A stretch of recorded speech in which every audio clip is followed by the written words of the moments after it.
अंधेरी रात, सन्नाटे से भरी सड़कें और एक अदृश्य साया जो हर कदम पर आपका पीछा कर रहा है। क्या आपने कभी सुना है यक्षिणी की रहस्यमयी कहानी?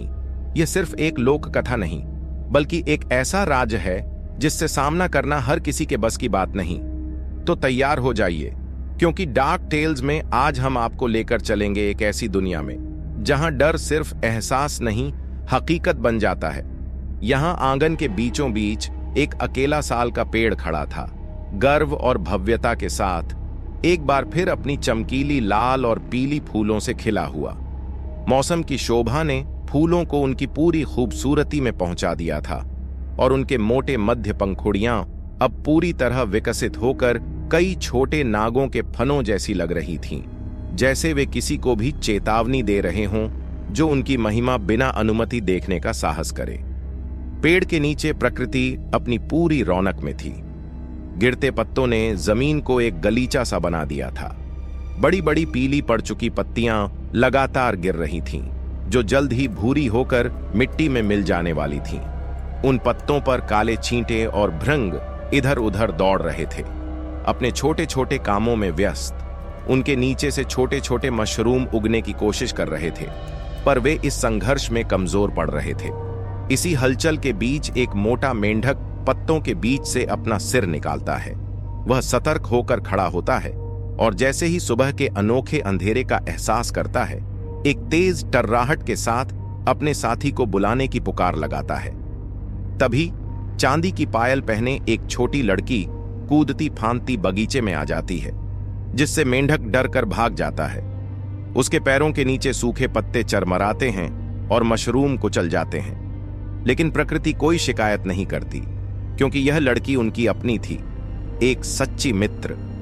उसकी उपस्थिति में प्रकृति प्रसन्न होती थी। इस लड़की का नाम मीनाक्षी था, जो सिर्फ 13 साल की थी। वह साल के पेड़ के पास जाकर जितना हो सके उससे लिपट गई। साथी, उसने एक मधुर आवाज में कहा, जो मानो धरती माता की सांसों जैसी थी, आज सुबह कैसी हो? साल का पेड़ कोई जवाब नहीं देता, लेकिन उसकी पत्तियां हवा में हिलने लगती हैं और फूलों के फन नीचे झुककर उसे देखने लगते हैं। मीनाक्षी ने अपना चेहरा ऊपर उठाया और उन ऊंचाई तक फैली टहनियों को देखने लगी, जो पहाड़ों तक जाने वाली लग रही थीं।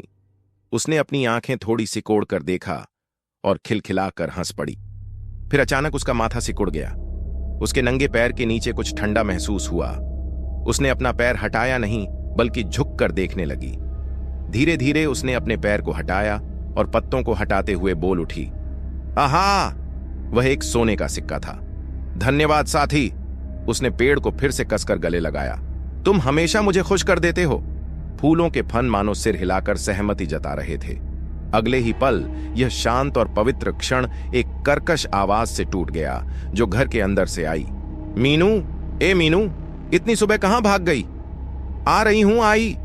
मीनाक्षी इतनी जोर से चिल्लाई कि उसका गला दुखने लगा। फिर वह दौड़कर घर की ओर भागी और सिक्के को अपनी स्कर्ट की तह में छिपा लिया।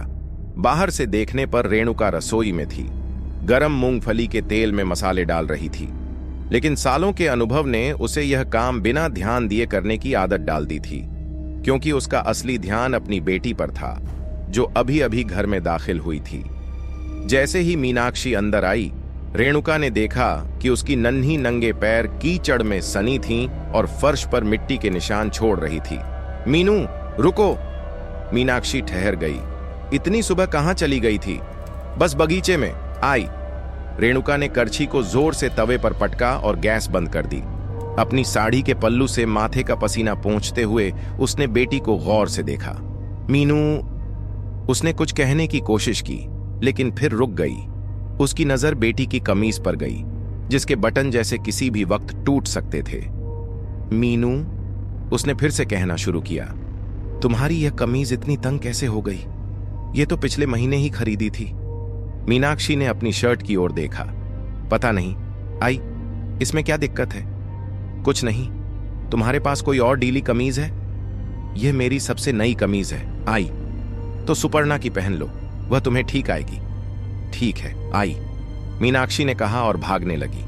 रेणुका ने उसका हाथ पकड़ लिया। रुको, बस भागती रहती हो, जैसे कोई आंधी हो। सुनो मीनू, आज तुम्हें ढंग से रहना होगा। क्यों, तुम्हें नहीं पता? मैंने कल रात बताया था। अच्छा, वो बॉम्बे वाला लड़का मंदाताई को देखने आ रहा है? हाँ, रेणुका ने मुस्कुराते हुए कहा। तुम 7 बहनें हो। अगर तुम्हारी सबसे बड़ी बहन का अच्छा रिश्ता तय हो गया तो बाकी सबका भी रास्ता साफ हो जाएगा। लड़का बहुत अच्छा है, पढ़ा लिखा, परिवार का बिजनेस है। मीनाक्षी ने बिना समझे मां को देखा। तुम्हें समझ नहीं आएगा, लेकिन ध्यान रखना, उनके सामने कोई शरारत मत करना। वह शहर से आया है, कोई गांव का गंवार नहीं। मैं ठीक से रहूंगी। आई, और ढंग के कपड़े पहनो। भगवान जाने तुम इतनी जल्दी कैसे बढ़ रही हो। उसने बेटी के शरीर को देखा और असहज महसूस किया। तुम्हारी बड़ी बहनों से भी ज्यादा लंबी हो गई हो। आई, आप हमें सबको एक जैसा खाना देती हो। अब जाओ। सुपर्णा के कपड़े पहनकर मीनाक्षी फिर से बगीचे में दौड़ गई। मां ने भी उसे नहीं रोका, शायद हमेशा की तरह उसकी शरारतों से बचने के लिए। बगीचे में वह अकेली छिप्पी लांगड़ी खेलने लगी। खेलते खेलते जब वह आखिरी खाने में थी, उसने सावधानी से अपनी गोटी फेंकी, लेकिन वह जरा सा बाहर गिर गई। अरे चा! वह चिढ़ गई, पर हार मानना उसे पसंद नहीं था। उसने इधर उधर देखा कि कोई देख तो नहीं रहा। फिर वह धीरे से आगे बढ़ी और चुपके से गोटी उठाने लगी। पर तभी पत्तों में हलचल हुई। उसने जाना यह कौन था। उसने सिर उठाकर देखा। साल का पेड़ उसे गुस्से से देख रहा था। Sorry sorry! उसने कान पकड़कर माफी मांगी और पेड़ से लिपट गई। मैंने धोखा देने की कोशिश की, माफ कर दो, फिर कभी नहीं करूंगी। तभी दरवाजे पर एक आवाज आई। ए मीनू, क्या कर रही है पेड़ से चिपककर? दरवाजे पर टप्पू खड़ा था, उसका हमउम्र पड़ोसी। ए टप्पू, तुम जाओ, आज हमारे घर मेहमान आने वाले हैं। अरे पता है, सबको पता है। कोई लड़का आ रहा है ना तुम्हारी ताई को देखने। मीनाक्षी गुस्से से पैर पटकने लगी। क्या मतलब? अब जाओ यहां से। टप्पू हंस पड़ा। तभी गली में गोविंद आ गया और चिल्लाया, टप्पू, तूने हमारी क्रिकेट टीम तोड़ दी। टप्पू घबराकर भागा। गोविंद ने उसे पकड़कर पीठ पर एक हल्की थपकी दी, पर तभी उसकी नजर मीनाक्षी पर पड़ी। उसने सीटी बजाई। आज बहुत सुंदर लग रही हो मीनू। मीनाक्षी शर्मा गई और भागकर घर में घुस गई। दिल जोर जोर से धड़क रहा था।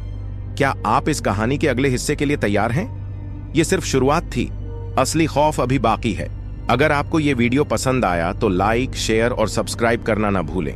कमेंट में बताइए कि आपको इस यक्षिणी की कहानी का कौन सा हिस्सा सबसे ज्यादा डरावना लगा। मिलते हैं अगले एपिसोड में। तब तक डर से बच के रहिए या फिर डर को गले लगाइए।